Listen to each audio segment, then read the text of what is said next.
So now let's talk about stock splits. What is a stock split? A stock split is basically when a company divides the stocks into more stock. And this would have an impact on the par value and, of course, the market value of the stock. So technically, it's a process by which a corporation reduces the par or stated value of its common stock and issues a proportionate number of additional shares. A stock split applies to all common shares, including the unissued and issued shares. A major objective of a stock split is to reduce the market price per share of the stock. So the main purpose is to make the stock more affordable for everybody. So imagine sometimes stock value in the market or in the stock market would go up to like thousands. So it gets to be not that affordable to many investors.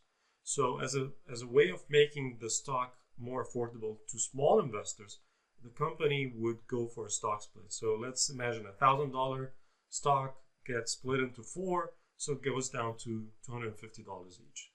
But the value of the company is still the same. So this attracts more investors and broadens the types and numbers of stockholders. So let's see an example. Assume that Rojak Corporation has 10,000 shares of $100 par common stock outstanding with a current market price of $150 per share. The board of directors declares the following stock split. Each common shareholder would receive 5 shares for each share held. This is called a 5-for-1 stock split. So every stock is going to be divided into 5 stock. As a result, 50,000 shares or 10,000 shares multiplied by 5 would be outstanding. Instead of only 10,000, now we have 50,000. And the par value is going to go down. So the par of each share of common stock will be reduced to $20 instead of $100. So we take the $100 divided by 5, and that would be $20 for each stock. And we used to have only 10,000 shares, now we have 50,000 shares. If you multiply the old numbers by their par value, let's say 10,000 by the $100, that's $1 million. The same thing is going to be if you multiply 50,000 shares with $20, it's still $1 million. So the value of the company, the total market or total market value of the company, or even in this case it's not the market, total book value of the company is still the same. So the par value of the common stock outstanding is $1 million before and after the stock split, computed as follows. And we'll see here the number of shares before, it's 10,000 shares multiplied by $100 each for a total of $1 million. After the split, it's 50,000 shares multiplied by 20, and it's still $1 million. So the number of shares are multiplied by 5, and the par value is divided by 5. So in addition, each Rojak Corporation shareholder owns the same total par amount before and after the stock split. Only the number of shares and the par value per share have changed. So this is just an example or a diagram that will give you more understanding of this example. So you see before the stock split we have 4 shares, $100 each. Now we have 20 shares, but each one is only $20. The total value is still $400.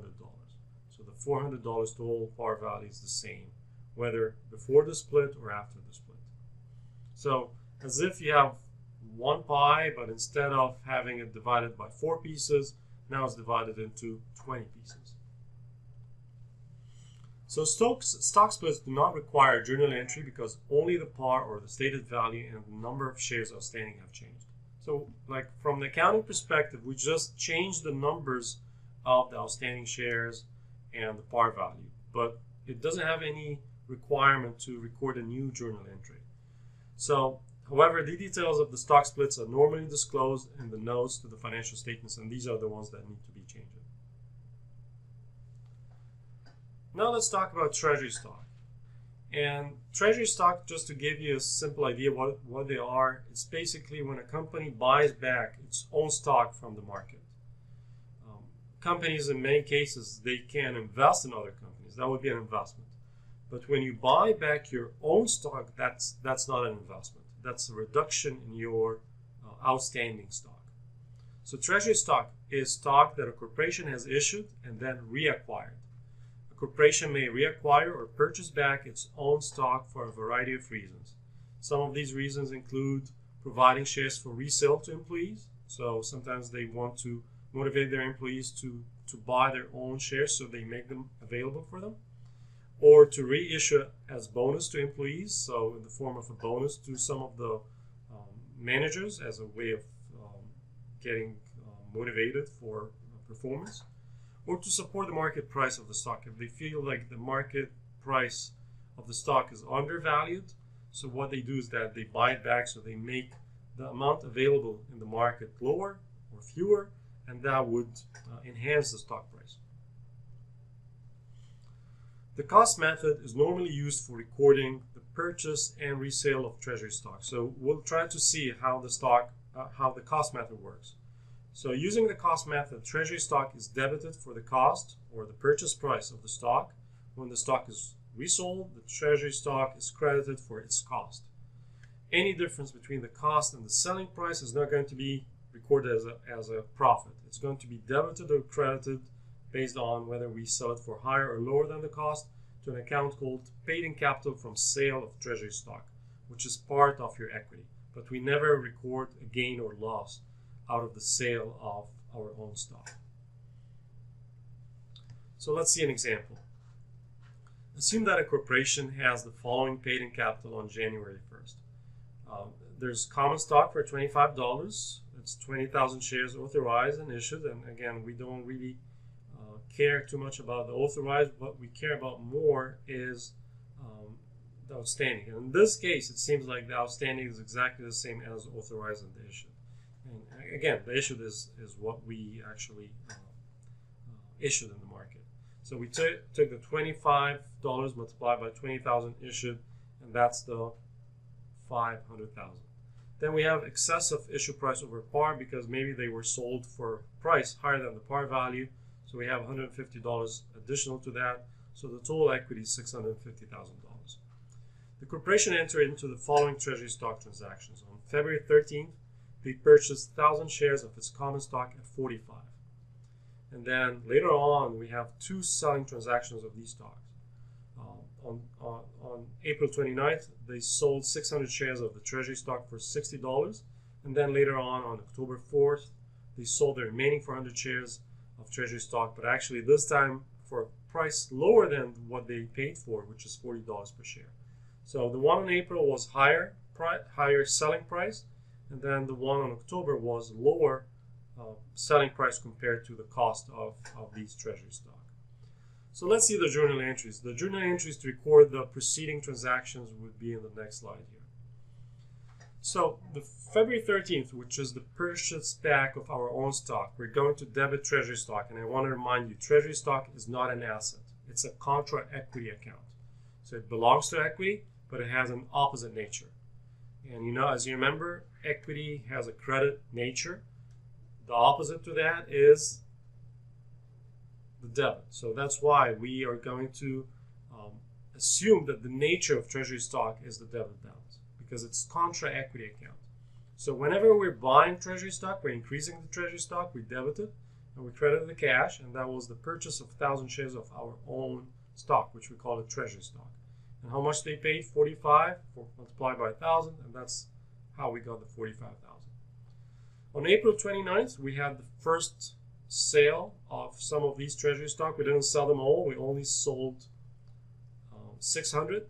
And remember, we sold them for a good price. So we sold them for 60, even though we bought them for 45. So we have, I don't want to call it a gain, but we have like a higher price in selling compared to what we bought it for. So we are going to debit cash for the total value received, which is the 600 multiplied by 60, and that's $36,000. And then we're going to credit the treasury stock based on the cost of the treasury stock. Remember, the cost was 45. So we take the 45, multiply by 600 shares, and that's going to be 27,000 shares, $27,000. The difference between the 36 and the 27 is going to be credited to paid-in capital from sale of treasury stock. And what is this kind of account? It goes to the equity section of the balance sheet. Then,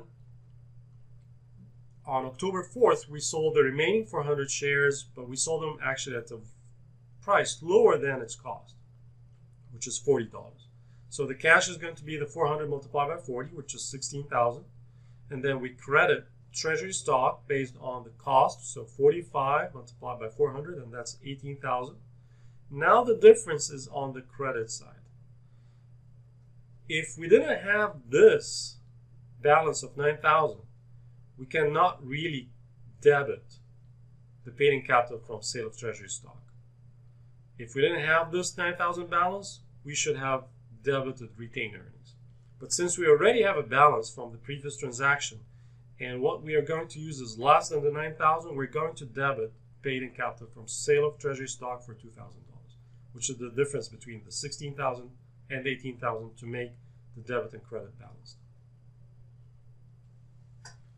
So the October 4th entry decreases paid-in capital by $2,000 because paid-in capital from sale of treasury stock has a credit balance of $9,000.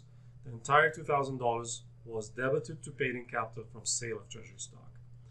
As I said, if the credit balance in paid-in capital from sale of treasury stock on October 4th had been $1,500 instead of $9,000, retained earnings would have been debited for $500 because we didn't have enough balance to cover the $2,000. So this is because paid-in capital from sale of treasury stock cannot have a debit balance. It's either zero or credit. If it goes to the debit side, we use the retained earnings balance. So no dividends, cash, or stock are paid on the shares of treasury stock. And that's one thing I want to remember. And that's why we always say dividends are only paid on the outstanding stock, not the issued stock. So we cannot pay ourselves dividends. When we buy our own stock back from the market, we don't pay ourselves dividends. So no dividends, whether it's cash or stock, are going to be paid on the shares of treasury stock. So to do so would result in the corporation earning dividends revenue from itself. So let me stop here. In the next video, we'll try to wrap up